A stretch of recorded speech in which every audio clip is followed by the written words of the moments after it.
sinundan ni kang bunso. Ay, saya, sabi ko, mga anak ito, tatama ko ng Gumallona. Naalala ko nanay ko, na Gumallona. Sabi ko sa Palmesis, sige, kailan sa mga loob mo, ay ako ang bala, Gumallona nanay ko. Pagbirin niya, itulak ko yung bata palabas, lumabas ng bata. Ang problema naman, ang pusod. Sabi ang pusod, paano ko ito magawang paraan? Naalala ko rin ang nanay ko na ang pusod, pinatalian sin isang dangkal, tapos talian 7. Papunta dito sa puno. Bago dito putulin. Eh, marunong naman siya maglagay sa kuwan dito sa tiyan. Siya na naglagay doon sa ano. Bigisan niya. Napakabait niyo naman. No? Mabait niya sa mga anak. Sa pamilya. Mabait sa pamilya. Wala ko masabi. Asawa ko. Iba na siguro na babae pag iniwan na ako.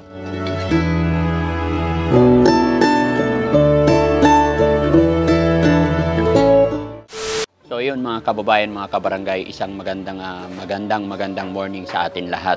Happy blessed Sunday po sa atin lahat. Mga kababayan, ang Team Daddy Frankie ay nandito po ngayon sa Silangan, Habaywan, Bacoor, Cavite. Mga kababayan, mayroon tayong followers na nag-message at napanood nila mga kababayan yung ating pinapamigay na wheelchair.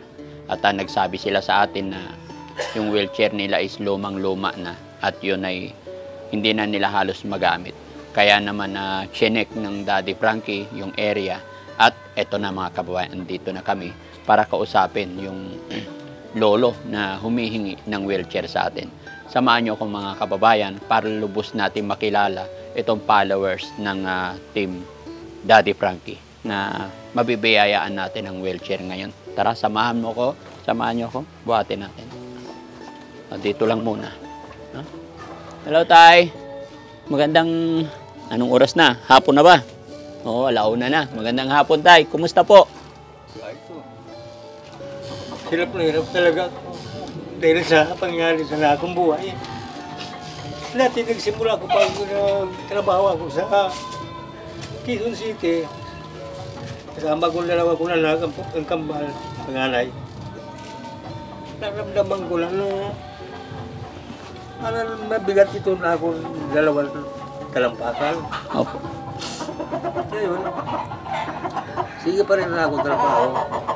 Pero wala akong kamalay-malay na ito pala naramdaman ko, diabetes na. Diabetic. Ngayon, sige trabaho sa may kontrata ng panganay.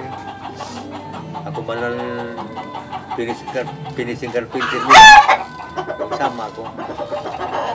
Nung natapos namin ang project namin sa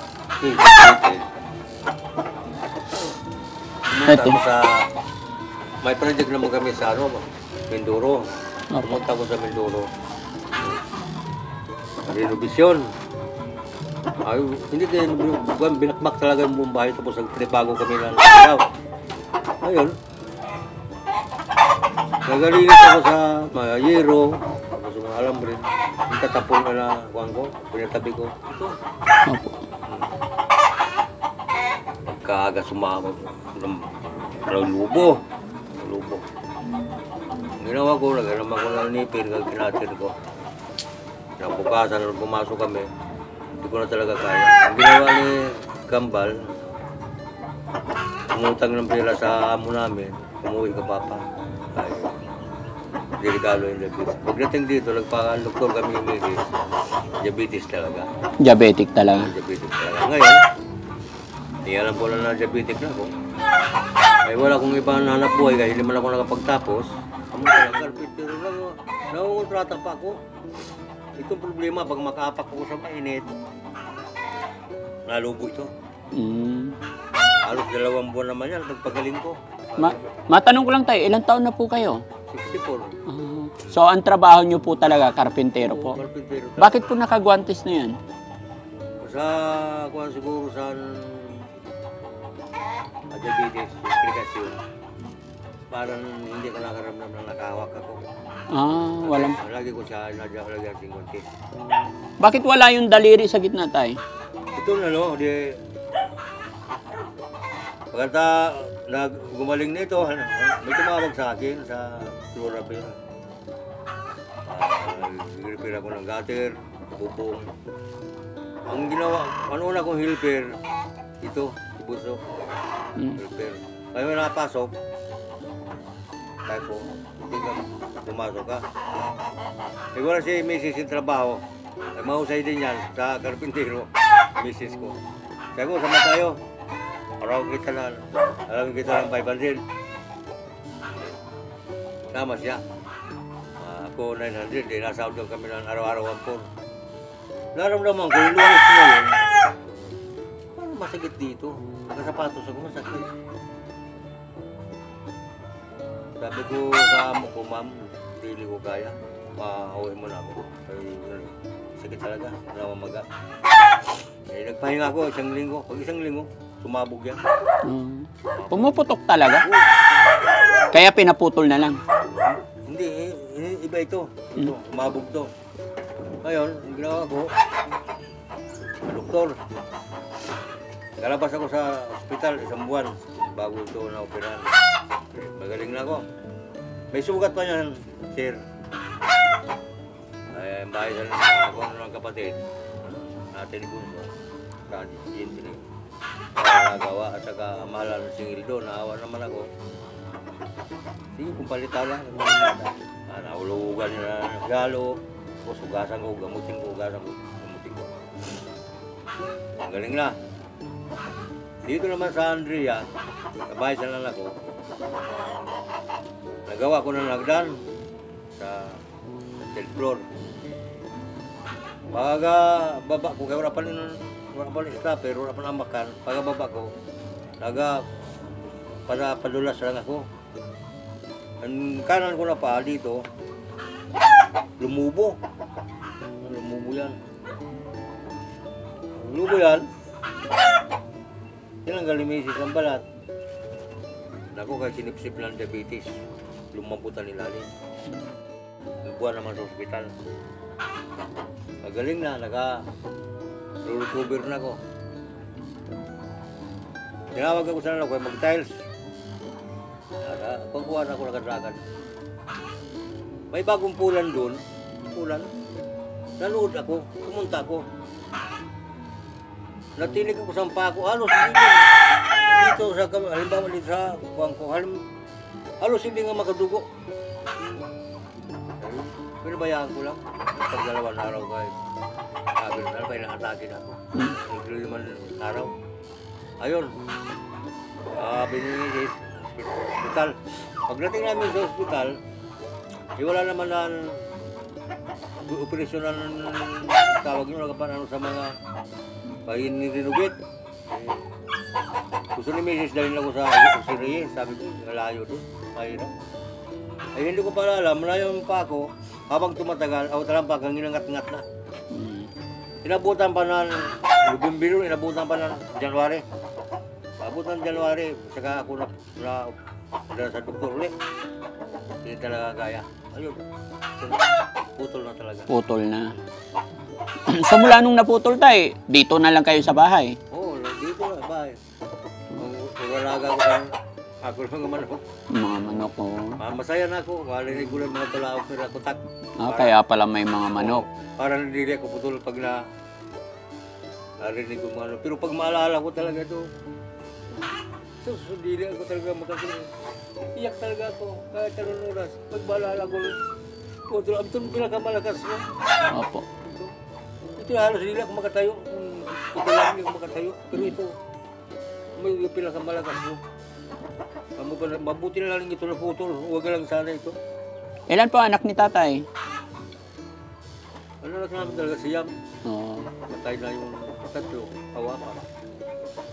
kambal, biyag isang kambal, tatlo. Sa tumulong sa kambal, yung bulo. Yun.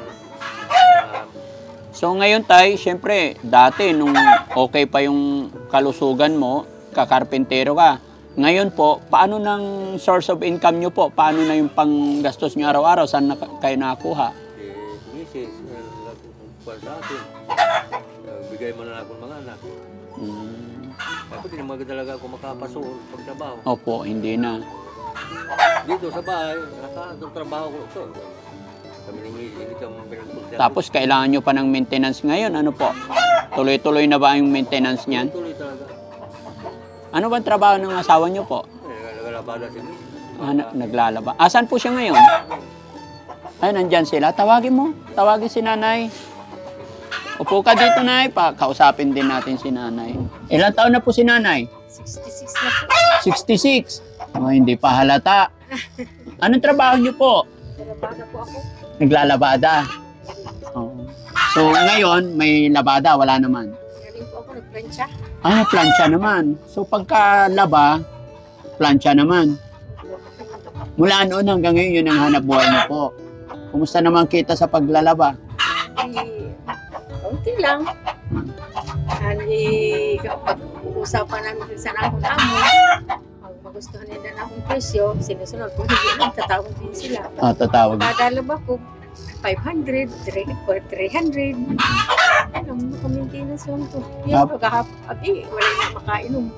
Walang nainom kagabi. Wala pang sabihin. Walang pambili. Sana province niyo po, nay? Bakit? Ah, mas bati kayo. Oh, may tono eh.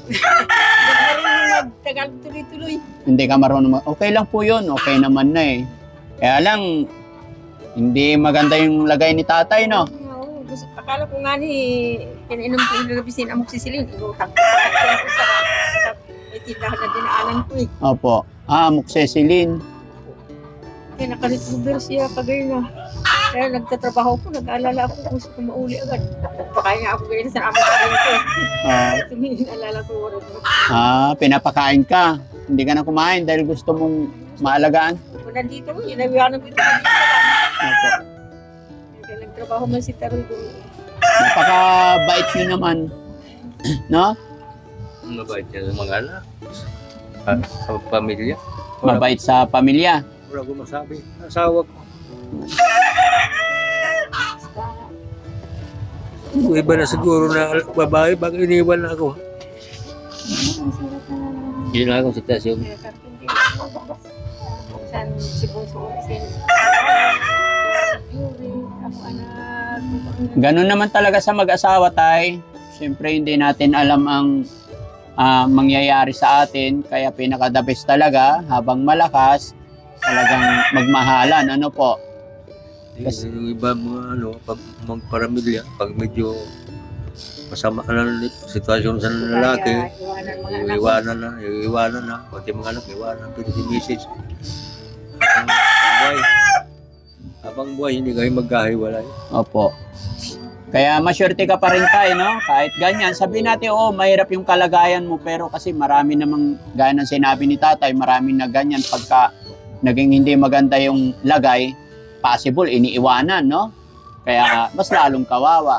Mabuti si nanay. Hindi ko kaya simula sa po. Kung sa ibonsa, hindi ko niya pinanganak. Hirap din kami. Opo. Ngayon, nangyayari sa kanya. Hindi, wala siyang maintenance. Mula noon, nung pinanganak ang bunso nyo, mahirap. Pinatanggap niya ang 200 ang araw sa karpintero. 200 lang noon. Nagwaling ako ngayon kasi imbes na mahal na yung araw sa karpintero, nagapagaw na putulan ng pa. 1,000 na araw ngayon sa karpintero. Wala na. Ngayon, mataas na ang arawan. Pero sayang dahil naputulan ka na ng pa. Ilang taon ang babae niya? 6 years na yun. 6 years na. Oh, nagkaroon siya sa diabetes. No? Mga isang sakit. Isang linggo bago nag-pandemic. Namatay ako ng panganay na anak na babae. Pagkatapos, sinugod naman namin sa ospital. Pagkatapos, namatay naman ang apo ko, ang anak. Yung sinunod ko namin sa hospital, yung bagyo na Yulan, paing, yatid ta, ula. So, paing, Paing, buong kami, 6 na buong kami yan sa hospital. Nasa floor tayo. Sunod-sunod? Ito. Pagkatapos, gumaling, nagkarpintero naman siya. At siyempre, alam magpalaya ko. Pamilya naman ng babae. Ito, nag-aaral pa po. Papilitigil ang pag-aaral nito eh. Yan. Kaya, yan. So, laban lang na, no? Tay, Tapos sa hospital naman siya. Natinig sampa ko. Hindi ko na alam kung mabuhay pa o hindi. Sinugod ko na. Umiihi na sa iyasyon. oh, Ay, hindi ko na alam kung buhay pa o hindi. Wala nang pulso. wala ng pulso. Wala siyang pulso talaga yan. Siya. Kaya pala, natitanong naman, ayaw na naputol na. Pangatlo na. Hirap kalaban din yung diabetic, no? Ay, may. Biglang, Magkain si Marani, aatakihin. Pag bumaba, aatakihin. ay, ganun. Palagi, magaan. Dahil na, si Anina, pinamatyagan ko siya. Kung humihinga ba, upag. Yung paggabi, Opo, kaya ang ulo ko, gumagaan na. gumagaan sa kakaisip. Kasi naisip ko, pagdatingin ko na siya sa pagpupuan, bangon. Ay, nasabi na siya. Bakit? Nabutan pa ba akong December? Kaya umiyak ako madaling araw. Kanina. Oh. Huwag kang mag-isip ng ganun, tay. Ano ka ba? Pray lang tayo. Si Guso. Saka isa ko na anak sa isang bahay. Opo. Pinuntahan ko si Uy, nagkakain ng papa mo. Parang mga kasing gabi. Kasi mga sirado na, alauna ng gabi. Kaya nag-inom po kami dalawa sa upo. Kaya naisip niya si Guso. Buti na lang pala, nabasa ko yung comment. Ayan mga kababayan, kaya nga po ako nandito dahil nabasa ko yung message nila na napanood nga po nila yung pinapamigay nating wheelchair. Dahil nga po luma na. Asan na yung luma nilang wheelchair? Nakita ko dyan patingin bro. Pakita natin para... Malit lang bahay nila mga kababayan kaya dito lang kami sa ano. Ayan, kalakalawang na. Ayan, lagay mo dyan. Winilding na niya sa kapit. Ano po? Winilding na niya. Winilding na. Okay, Para naman makaikot-ikot pa si tatay. Ayun, yung wheelchair, buksan natin yung bago. Ayan. Ayan. Buksan nyo na dyan sa maluwag. Diyan na buksan, tapos ipasok dito yung ano na lang.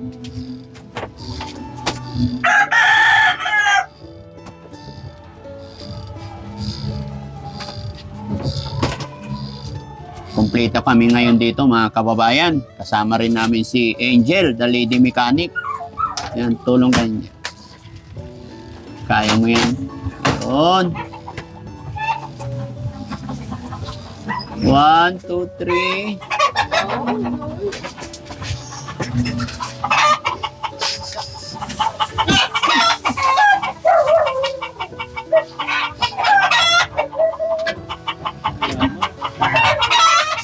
Salamat kayo sa lahat. Salamat, sir.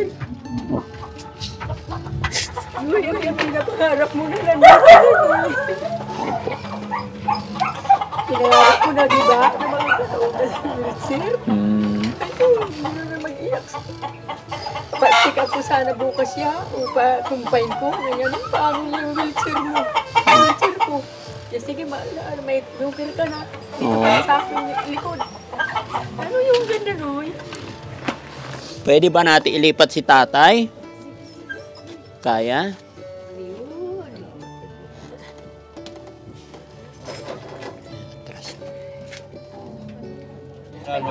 Doon ako sa Rafael Subdivision. Bago pa lang kami lipat dito sa Manila. Hindi si Mrs. Sa akong sinundan ni Gambuso. Ay, saya sabi ko, mga anak ito, tatama ko ng gumaluna. Naalala ko nanay ko, na gumaluna. Sabi ko sa Mrs. Sige, Pagkalasan man loob mo, kay ako ang bala, kumando ng nanay ko. Pag din niya, itulak ko yung bata palabas, lumabas ng bata. Ang problema naman, ang pusod. Sabi ang pusod, paano ko ito magawang paraan? Naalala ko rin ang nanay ko na ang pusod, pinatalian sin isang langkal, tapos talian 7. Papunta dito sa puno. Bago dito putulin. Eh, marunong naman siya maglagay sa kung dito sa tiyan. Siya na naglagay doon sa ano. Sa tiyan kagibikisan. Bigisan niya. Walang gastos. Walang gastos. Tapos ang paglipat naman namin dito, sa buwan, kumatawag kami, wawag ako ng Mandona. Kaya tagal naman sa Mandona dumating. Sabi ko, sige, balat mo na. Ayan. Pag ko nagpalabas yan, patao. Tama-tama dumating yung Mandona. Tapos na. Tapos, Hindi, siya na lang. ang putol, siya na nagputol sa pusod. Yan dyan sa kapitbahay namin. Okay. Kaya sabi ko nga gano'n sa misis, sabi ko, tayong dalawa, ay mahalan tayo. Kahit sa rin kami, tapon. Kahit saan kayo makarating, Oo, kahit talagang saan. magkasama. Sama kami sa Baguio Ulan. Ang noong panahon, mayaman na ako naman sa Nyugan. 16 hektarya sa Nyugan sa ako naman. Hindi pa natapos pagkuparasan ng isang parsila, andyan na naman isang parsila. Hindi pa natapos ito pagkuparasan, andyan na naman. Hindi pa natapos, andyan na naman. Noong nangasawa ko nito, kaya malaki yung kontampo sa kanya. Dahil pinahiya ko na hindi ka hamak-hamak sa nangasawa ko nito. Sinabi na anak ko daw pinapangasawa, orang kapisog-pisog kung sa Tagalog, orang kari-arian. Tapos, anak ko daw pamilya, baka buhayin ko lang sa nyugan niya. Kaya mula pagkasal namin, sinumpa ko sa Panginoon na ako, hindi ko buhayin ng pamilya ko sa sarili sa ako naman. Nagtira mo muna ako doon sa hindi siya nabutan sa isang taon siguro, mga 5 buwan. Nagkataon pa na nagalit pa sa akin kay yung nyug na maliit, kinain ng kalabaw, pinagmumura ko. Ayun lang, sinimura. Sabi ko, talagang tuloy na ito, alis na tayo dito ni sabi ko ng misis. Magmuna nun. Hindi na talaga ako nagmuna. Hindi mo na nakita yung tatay mo tayo? Nagkikita man kami, pero hindi ako talaga naging sa kanya yun. Ibuhay ko sa kita ko. Sinikap ko. Sinikap namin mag-asawa. May mga kapatid ako dito, pero nung naglipat ako dito sa Manila, may mga kapatid ako dito, pero singkunduling. Hindi ako nanghihiram, hindi ako nanghihingi. Dahil ayaw ko na mapahiya ang pamilya ko sa kanila. Ngayon, tampo ko talaga sa buhay ko, sa pamilya ko. Tampo ka sa magulang mo tayo? Magulang. Pero asan na yung magulang mo ngayon? Patay na siya. Patay na. Pero ngayon tayo, wala na siya, napatawad mo na rin siya. Bahala na, magkita na lang kami sa langit. Kasi susunod naman ako sa kanya. Buyag. Napatay yun. Hindi sa akin nagbati. Oo. Ang nanay niyo po, Patay na din. patay na rin. Ang tatay ko, pumunta dyan sa Alas Piñas, sa anak, sa anak, kapatid ko na babae, nakakarpintero ko. Binati ko na sana, pagkakataon ko na binati ko na sana. Hindi talaga ako binati. Ay, sabi ko, ayaw mo. Sa langit na lang kita magkita. Pareho man tayo, may kamatayo. Pero, nabalitaan ko siya, patay na. Pero lumalito na anak, ang kapatid ko, nagsinungaling pa, na magaling na daw si ama. Sabi ko, kahit ano sabi niya sa akin, patay niya sa buhay, mapunta ako, titignan ko. Huwag natin ko ron pag 40 días na. Oo. Ayun. Wala na. So, ibig sabihin tayo, naniniwala ka na may pangalawang buhay tayo. Ayun na ako natanong sa sarili ko. Parang hindi ako naniniwala. Hindi ka naniniwala. Eh bakit mo sinabi na magkikita kayo ng tatay mo sa langit? Sakay karamihan siya nang mamatay, palangit ka ang punta eh. No. Pero mas maganda siguro tayo, no? Huwag mo sanang mamasamain. Mas maganda habang nagkakaedad tayo, ano man ang pagkakamali ng sino man, dapat nagpapatawad tayo eh. Ano po? Lalong-lalo na sa sarili nating magulang. Hindi magkaroon kasi tutulaman pag iwan. Yun lang po yung para sa akin tayo. Alam kong mas marami kayong experience dahil mas matanda kayo sa akin. Yun lang po yung para sa akin na para maging maayos yung ating dinadala. Ano to naman ang pagkakamali ng nino man, patawad na lang tayo. Ano po? Tama po, sir. Okay. Patawad. Pero napakaswerte ni tatay kasi si nanay ang natagpuan niya na kahit anong nangyari, hindi iniwanan ni nanay. Ayaw talaga, ayaw ko na maghiwalay kami lahat, pati mga anak ko na may mga asawa, sir. Opo. Hindi ko kaya talaga talikuran. Bakit po? Dahil mahal ko sila lahat, sila ang buhay ko, sir. Matapang yan siya. Talaga, sir, kung anong problema, gusto ko na lahat na trabaho dito sa akin. Nawala sila, sir, sila makita ko na may mga sakit. O dyan ako kumukuhugot sin lakas Sa mga sa mga anak. anak ko, pati sa pamilya ko. Kapag dating ko na may mabdatnan ako, sir, kahit maghirap kami, basta buruhay sila. Opo. Dito sa Maynila, simula na elementary mga bata, ilabada ako, sir, siya kang kintero. Oo. Itong Itong lupa na to, Nay. Itong lupa nito, ang mga anak ko pag hinakot. Tubig ito, sir. Oo. Tubig ito dito. Ito lang kariton. Ano dito? Puro tambak galing Andrea. Roger Buyeng. Bukod pa. Title na rin po ito? Ha? Title na po o rights? Wala. Red lang ito. Walang title. Pero Lang to. ilang taon na kayo nakatira dito? 28. Ah, Ay, 27. wala na ang problema, no? Ito tubig. Yung partambakan niya eh. Ito lang yung tambak galing Andrea. Andrea kung saan saan. Tubig ito dito. Oo, nagpili pa lang nga eh.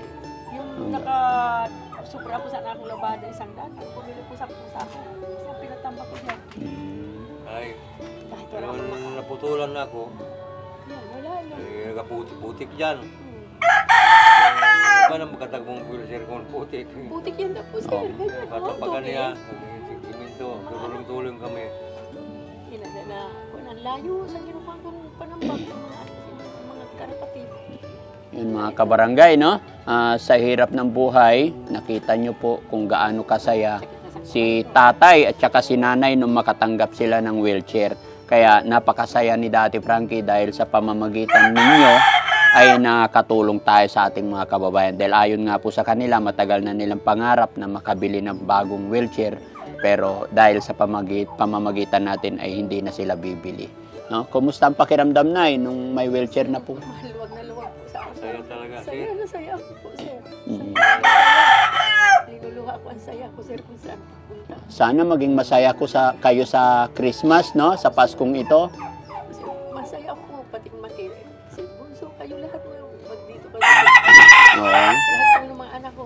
Okay lang, may tawag naman po sila sa akin. Pumunta daw ko sa kanya. Yung anak ko may Nay, dahil ikaw ay nanay na napakabait, matyaga, at dahil sa Christmas, bukod sa wheelchair, may ririgalo pa ako sa inyo ni tatay. May 5,000 akong dala, tay, Nay. Sana makatulong to sa inyo. Salamat sir. sir, salamat, sir. Salamat sir. At Sa iyo lahat. ako, labada ngayon, sir, sa 1,000 lang. No. Balihin ko ang 500 na Merkulis. Pagkasaba naman na ba ako, bilayin mo naman 200. Ano tanggap ko ngayon po, sir, 300 plus. 300 na lang. Salamat po, sir. Mm-mm. Thank you kay Lord. Thank you po sa iyo lahat mga kaibigan. Samahan sa akong bunso. Sana makapagpahinga ka kahit ilang araw, Nay, para malakas ka mag-alaga sa imong asawa. Sir, nagapanalangin ako sa Panginoon. Ang magaganda lang mga lawasan sa akong mga anak. Kag ako, pangako ko sa Panginoon, nadagdagan pa ang lakas ko, sir. Opo. 67 na ako sa Marso 30. Oo. Pero laba pa rin. Ay, kaya ko, sir. Kaya pa. Kaya pa. Naghalo pa nga ako, sir, sa simento ko. Dito Oo. ako sa simento. Simento ko yan, oh. Sa Mm. nagkaroon lang ko. Kayo na ang gumagawa. Sir, Laban lang, Nay. Tay, no? Mag-pray lang tayo. May kasabihan nga, hindi man kayo sinuwerte halimbawa sa inyong pamilya, malay nyo sa inyong mga anak pagdating ng panahon. Sir, Baka sila na yung swertihin para matulungan nila kayo. Ang niyan, sir, nasa isip ngayon. Opo. Kahit may mga pamilya ng anak ko, gusto ko na anak ko sa tabi ko, kahit pagising ko, ginapumutan ko, kulambuan ko. Kahit hindi ako kumakain, sir, noong una ko, malaki na po, sir. Gusto ko, hindi sila magpura. Ginagtimplaan kong kape, hindi isa-isa sila. Mura pa trabaho ng bunso, dito ang isa, dito isa. Kuhan ako pasok, timplaan ko isa niya, apat, pati si papa niya. Wala, sabi ko kayo magkarasakit. Yung lamuhay ko, sir, sila lahat. Opo. Pati ang mga apo ko. Pero ngayon, mga ako nakabawi-bawi sa dalawa kong anak na namatay o tatlo. Pang-apat na apo ko. Pero nakita ko na mukha sang kambal, panganay ko. Tangkad. Kasi tangkad yung bunso. Nagatawag ko si mama. Magkimama ito lahat. Magkipapa, mga ama. Dahil mapagmahal ka kasi, Nay, no? Mapagmahal kang nanay. Kaya, yun. Basta wag lang tayo mawala ng pag-asa, Nay. Keep on praying lang po tayo. Lagi lang natin isang guni kay God, ano man ang mga problema natin. At syempre, yun, ano man ang nandito sa puso natin, palayain natin. Magpatawad lang po tayo para maging malaya, masaya, no? Yun. Katulad yan, sir, na inorderan ako sa amo ko sa ulam, galing yung Jollibee. Hindi ko, sir, kinain. Dinara ko. Dahil hindi ako makalunok pag wala na. Hindi ko mapakain si asawa ko sa mga anak ko. Ay, ang dala ko, sir. Ano dyan? Hindi ko kinain. Gusto mo kasama sila? Opo. Kahit tingnan ko, hindi ko kainin. Kaya pihikan ako sa mga pagkain. Mga baboy, mga masarap na pagkain. Mga spaghetti na mapakain. Kuan lang. Gula ang piborito ko. Kanisla. Pero mga Jollibee. Dadalhin ko na sa kanila. Kuan. Hindi ako mapakain yan. Okay. Hihingan ako ng lahat eh.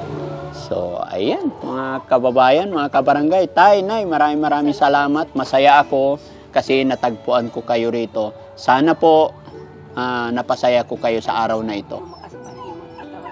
Opo. So, ayan mga kababayan, mga kabarangay.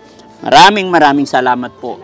Lagi pong nagpapasalamat si Daddy Frankie sa walang sawa ninyong pagsuporta sa amin. Dahil po sa inyong walang sawang pagsuporta, panunood ng video, pag-share ng mga videos natin, ay tuloy-tuloy tayo nakapag-abot ng kaunting tulong sa ating mga kababayan. No? Bago matapos ang video ito, shoutout muna natin na ating mga kababayan OFW na walang sawang sumusuporta kay Daddy Frankie. Mga kababayan natin nasa ibang bansa, maraming salamat. Dubli-dubli ingat po kayo parati.